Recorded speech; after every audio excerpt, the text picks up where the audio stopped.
तो केंद्रीय मंत्री गोपीनाथ मुंडे की मौत सड़क हादसे में हुई, लेकिन इस मौत पर सवाल खड़े हो रहे हैं कि क्या यह महज एक हादसा है या फिर इसके पीछे कोई साजिश है।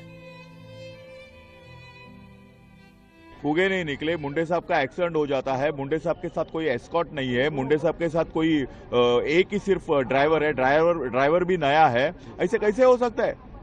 ये तो कॉन्स्पिरेसी है, हो ही नहीं सकता एक्सीडेंट तो कितने होते हैं। मुंडे साहब के तो क्या पहला एक्सीडेंट नहीं हुआ, इसके पहले हेलीकॉप्टर का भी एक्सीडेंट हो गया। मुंडे साहब इतने मजबूत नेता है कि मुंडे साहब ने इसके पहले भी एक्सीडेंट देखा है, लेकिन इस प्रकार से जो एक्सीडेंट है हम तो यकीन ही नहीं कर सकते, हो ही नहीं सकता। ये तो इज अ बिग कॉन्स्पिरेसी।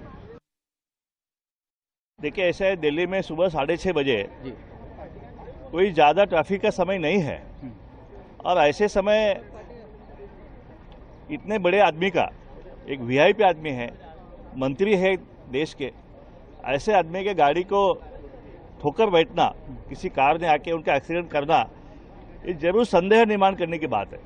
तो इसलिए इस घटना की, इस एक्सीडेंट की पूरी तरह से जांच हो। हम जरा दिलीप तिवारी के पास चलते हैं। बीजेपी दफ्तर में दिलीप, आप मौजूद हैं। आपने दोनों नेताओं की बात भी सुनी है जो कि इस पर सवाल उठा रहे हैं।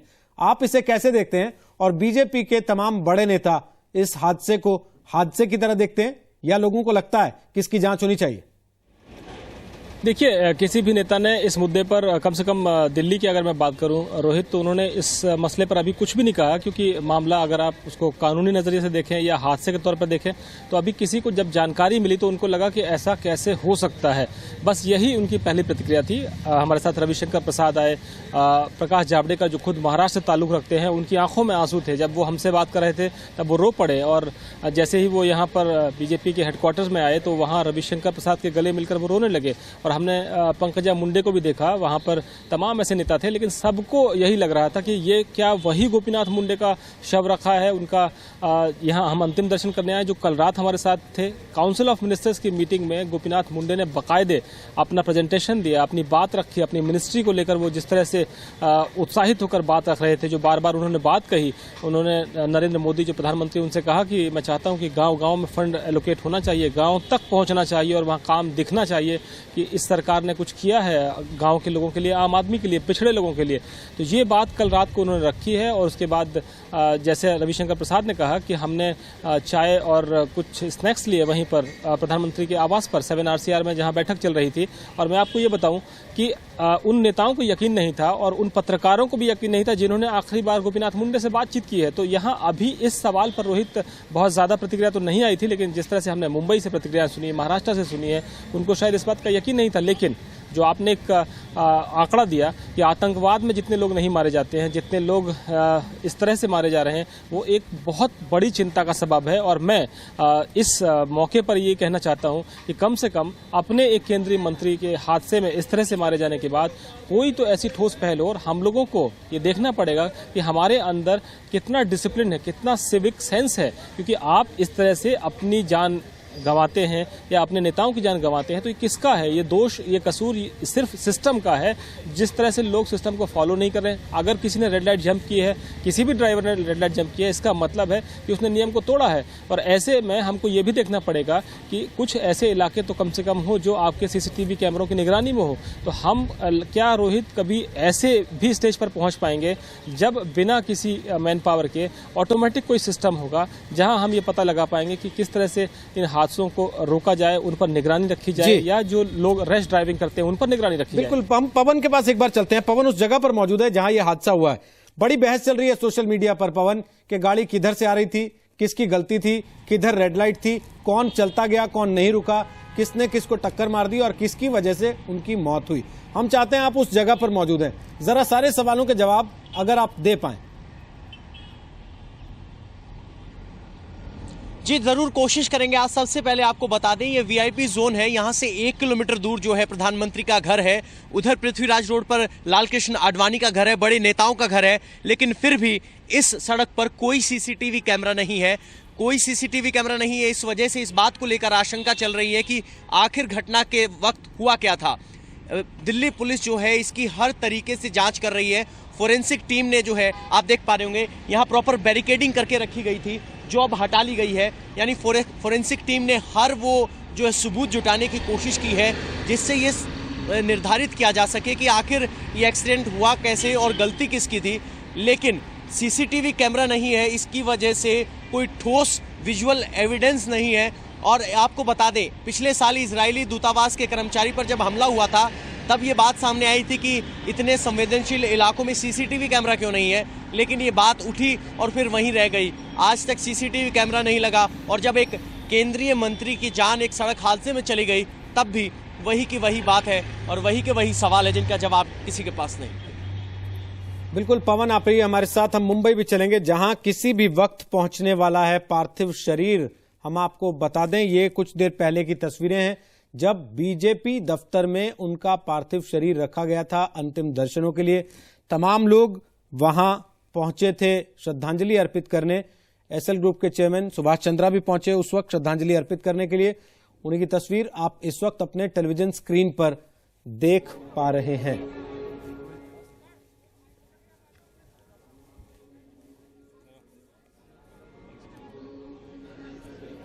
और हम आपको बता दें कि इस वक्त जो खबर आ रही है उसके मुताबिक जांच होगी इस मामले की। जी हां, कल शाम को अंतिम संस्कार होगा गोपीनाथ मुंडे का। आरोपी ड्राइवर जिसे पुलिस ने हिरासत में लिया था उसे जमानत मिल गई। उसके खिलाफ लापरवाही से गाड़ी चलाने का केस दर्ज किया गया है। उसे पटियाला हाउस कोर्ट में पेश किया गया था। लेकिन हम आपको बता दें, इस वक्त जो खबर आ रही है उसके मुताबिक इस मामले की जांच की जाएगी। आईबी और स्पेशल सेल इस हादसे में साजिश के पहलू की जांच कर रही है।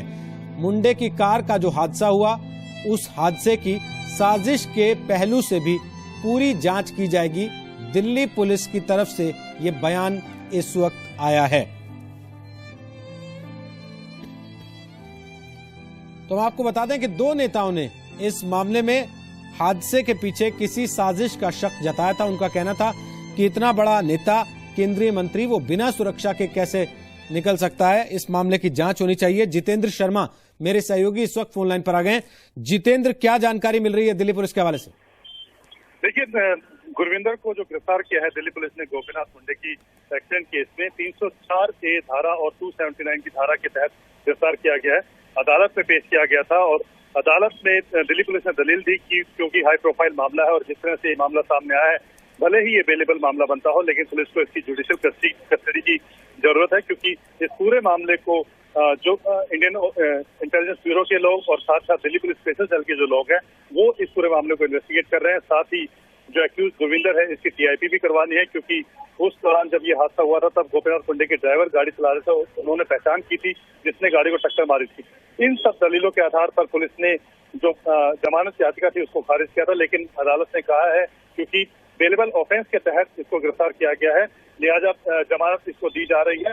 हालांकि साथ ही हिदायत दी है गुरविंदर को कि वो साथ इन्वेस्टिगेशन को ज्वाइन करेगा और साथ ही पुलिस को भी कहा है कि अगर कहीं से लगता है कि इसमें कहीं ना कहीं साजिश रची गई है, पूरे मामले को लेकर के सामान्य हादसा नहीं है, कहीं साजिश रची गई है, तो आगे पुलिस आगे विभिन्न धाराओं के अंदर इसको गिरफ्तार कर सकती है और आगे कार्रवाई की जा सकती है। लेकिन क्योंकि फिलहाल अभी जमानत धाराओं के तहत इसको गिरफ्तार किया गया था, इसलिए अदालत ने 30,000 की श्योरिटी बॉन्ड पर गुरविंदर को रिहा कर दिया है। जी,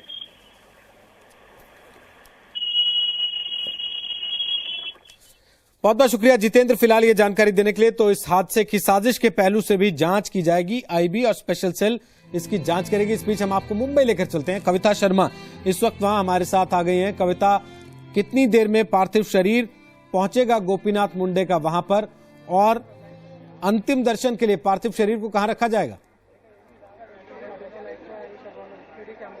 बिल्कुल, और सीधे तस्वीरें दिखा देते हैं आपको। ये पूर्णा बिल्डिंग के सामने ये जगह आप देख पा रहे होंगे तस्वीरों में कि तैयारियां लगभग पूरी हो चुकी हैं और किसी भी वक्त यहाँ पर गोपीनाथ मुंडे जी के पार्थिव शरीर आ सकता है। लगभग जो भी कार्यकर्ता हैं पार्टी से जुड़े हुए और जितने भी नेता हैं उनका यहाँ आने का सिलसिला शुरू हो गया है। और इस जगह पर आपको दिखाना चाहेंगे कि एक परेड की भी तैयारी की गई है। पुलिसकर्मी जो है वो भी यहाँ पर तैनात है, जो बैरिकेडिंग भी की जा रही है, क्योंकि कई ज़्यादा लोग जो हैं दर्शन के लिए आ सकते हैं, अंतिम दर्शन के लिए। और उसके बाद यहाँ वहां से उनके पार्थिव शरीर को बीजेपी कार्यालय ले जाया जाएगा। लेकिन अभी इस वक्त जो है आपको जो जगह दिखा रहे हैं वहां पर इस पार्थिव शरीर को रखा जाएगा, ताकि लोग जो हैं उनके करीबी जो हैं, जो रिश्तेदार हैं, जो बीजेपी के नेता हो या सहयोगी दल के नेता हो, यहां आकर उनके पार्थिव शरीर के अंतिम दर्शन कर चुके हैं।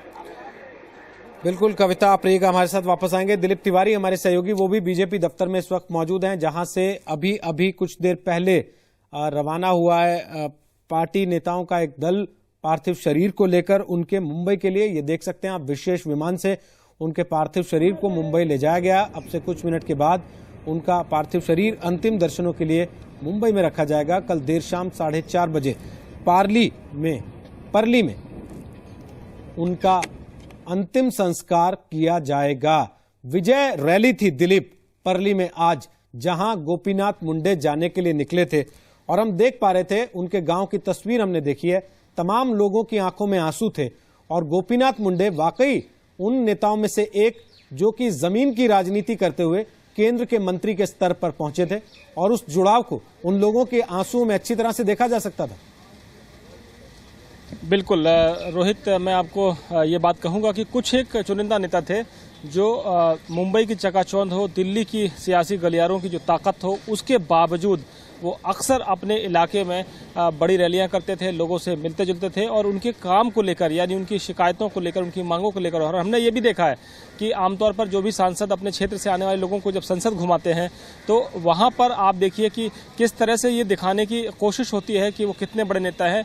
मेरा एक अनुभव गोपीनाथ मुंडे के साथ का है कि गोपीनाथ मुंडे की कॉन्स्टिट्यूंसी से कुछ एक लोग मिलने आए थे गोपीनाथ मुंडे से, और वो संसद देखने आए थे, तो उन्होंने बाकायदा हम लोगों से मुलाकात कराई कि देखिए ये मेरी कॉन्स्टिट्यूंसी के लोग हैं, और कहा कि ये मीडिया में काम करने वाले पत्रकार हैं जो अक्सर यहाँ की खबरें बताते हैं। और उन्होंने फिर वहाँ की जो आम जनता थी या जो उनके जुड़े हुए लोग थे, उन्होंने गोपीनाथ मुंडे के बारे में जो हमें बताया, और कहा कि ऐसा नेता हमने बहुत कम देखा है जो अपने क्षेत्र के लोगों को व्यक्तिगत तौर पर नाम से बुलाते हों, लोगों से मिलने में बहुत उनका कोई ऐसा नहीं था कि वो मिलना नहीं चाहते थे, अक्सर वो गाँव में पहुँच जाते थे। और दूसरी बात, वहाँ पर कई ऐसे नेता थे जिनको गोपीनाथ मुंडे ने मिलवाया अपने लोगों से, और कहा कि देखिए यहाँ पर शाहनवाज हुसैन भी मौजूद हैं, यहाँ पर बाकी नेता भी मौजूद हैं, और संसद के पूरे अंदर जो जहाँ परमिशन होती है पूरे इलाके को उन्होंने घुमाया उस ग्रुप को, और कहा कि इनको अच्छे से खाना भी खिलाइए पार्लियामेंट के भीतर। तो अक्सर आप कुछ चीज़ें ऐसी होती हैं रोहित जो लोगों को कनेक्ट करती हैं कि ये एक नेता है, देखिए लोकसभा में विपक्ष के उपनेता हैं, सुषमा स्वराज के अगर आप कहें डिप्टी हुआ करते थे, और वो पार्लियामेंट में जिस तरह से सक्रिय होते थे तमाम मुद्दों को लेकर, कई बार लगता था कि उनका मन यहाँ बहुत लगता नहीं दिल्ली की राजनीति में, क्योंकि वो महाराष्ट्र की राजनीति में ज़्यादा रुचि रखते हैं। तो अक्सर ये बात का जिक्र भी होता था, तो उनका दिल जो है वो महाराष्ट्र की राजनीति में था, और चूंकि काम पार्टी में करना है, संगठन में रहना है, और महाराष्ट्र के कद्दावर नेता थे, तो अक्सर ये चर्चा होती थी कि एक समय आएगा जब हम एनसीपी और कांग्रेस गठबंधन सरकार को हटा के सरकार बनाएंगे। और इसका आपने देखा होगा कि किस तरह से प्रमोद महाजन की मौत के बाद उन्होंने भरपाई की, एक कद्दावर नेता के तौर पर वो एक्टिव हुए।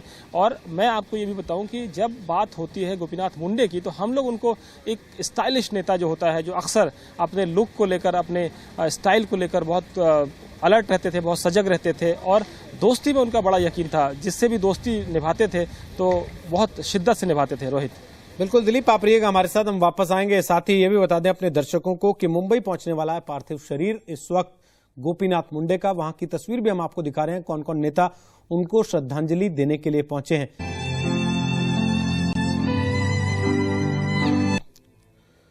तो गोपीनाथ मुंडे नहीं रहे, हम आपको दिखा रहे हैं मुंडे महाजन परिवार से जुड़ा एक ऐसा इत्तेफाक जो आमतौर पर देखने को नहीं मिलता।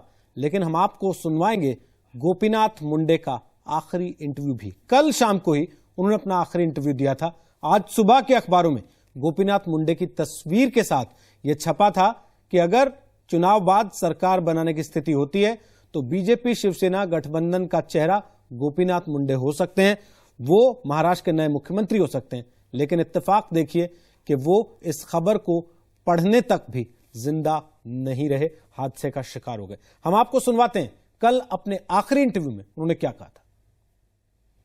सर, कैबिनेट एक्सपेंशन हो आज महाराष्ट्र के अंदर, सुरेंद्र नारायण में नाराज है, इससे क्या कहते हैं? नहीं, इसके बारे में मुझे देखिए, कैबिनेट एक्सपेंशन बहुत देरी हो गई, कैबिनेट एक्सपेंशन करने में बहुत देरी हो गई। अब चुनाव 2 महीने पर रहे हैं, आज पूरे 5 साल कांग्रेस ने अपने मंत्री पद खाली रखे, ये गलत था। किसी न किसी को बनाना चाहिए था। अब ये चुनाव नजदीक आया और कैबिनेट में परिवर्तन का कोई मतलब नहीं। सर आज खबर उठी आज कि उद्धव ठाकरे शिवसेना की तरफ से उम्मीदवार होंगे सीएम के लिए, उस पर क्या कहना? नहीं ठीक है, शिवसेना का ज्यादा लोग आएंगे तो मुख्यमंत्री बनेंगे, लेकिन उसमें हमें कोई आपत्ति नहीं है। बीजेपी की तरफ से कोई नहीं, बीजेपी की तरफ से कोई नाम मुख्यमंत्री के लिए जाहिर नहीं किया, न करने का हमारा सोच है। क्यों? महायुति का मुख्यमंत्री होगा, कोई पार्टी का नहीं। जो मुख्यमंत्री होगा तो महायुति का मुख्यमंत्री होता, और महायुति के प्लेटफॉर्म पर इसका फैसला होगा। मतलब बीजेपी को किसी प्रकार का कोई नहीं, बीजेपी का मुख्यमंत्री के पद के लिए कोई झगड़ा नहीं है किसी से। जी, तो ये थी आखिरी बातचीत गोपीनाथ मुंडे से, आखिरी इंटरव्यू उनका।